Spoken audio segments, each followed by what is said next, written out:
And so what does he say exactly? I am the living bread that came down from heaven. Whoever eats this bread will live forever.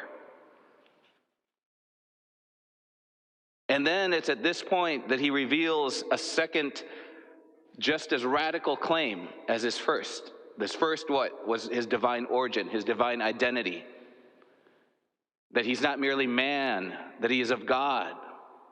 But he begins a second claim at the very last line of today's gospel. And it's what the rest of John 6 is about, basically.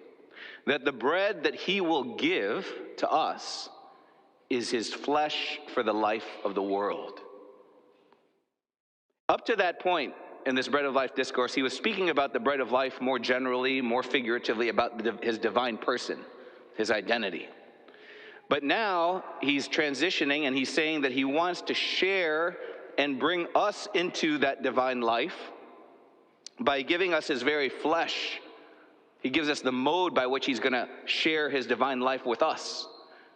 And how? By giving his very flesh as nourishment for the life of the world. And by life, he doesn't mean more fleeting years here on earth. No, he will use the gift of his flesh as the means by which to give us mere mortals immortality.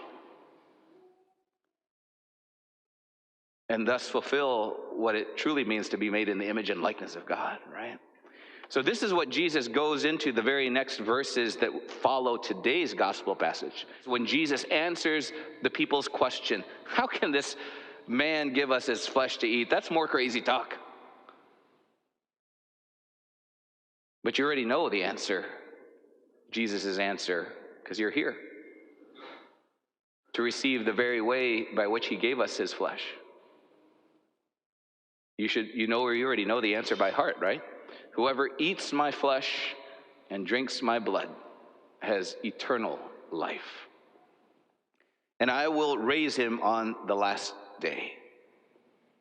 For my flesh is true food, and my blood is true drink. Whoever eats my flesh and drinks my blood remains in me, and I in him. Right? This is a way until that glorious day, eternally glorious day, that he remains in us and us in him.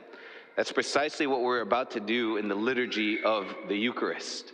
We are about to receive Jesus' very flesh and blood in the Eucharist, which is God's pledge to us of that eternal glory of immortality. And the means by which we share his divine life here and now in our dimension of space and time until we behold and are one with him for all eternity. And so let's always approach this most sacred time of the Mass, the liturgy of the Eucharist, with the greatest reverence. J.R.R. Tolkien, the author of The Lord of the Rings and devout Catholic, said, I put before you the one great thing to love on earth, the Blessed Sacrament. There you will find romance, glory, honor, fidelity, and the true way of all your loves on earth. End of quote. Think about how rich his literature is, right? The textured history, the epic saga of The Lord of the Rings, the Silmarillion. I mean, he's created a world in itself. And he's saying that all those things illustrated in the richness of that story, the epic saga of history, converges upon the one great thing. All our true way of all our loves on earth converge on what is given to us today, the Blessed Sacrament.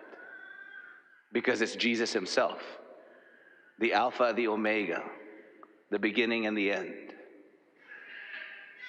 Do we approach the altar with that in mind? That we're receiving the most precious gift we could ever receive on this side of reality.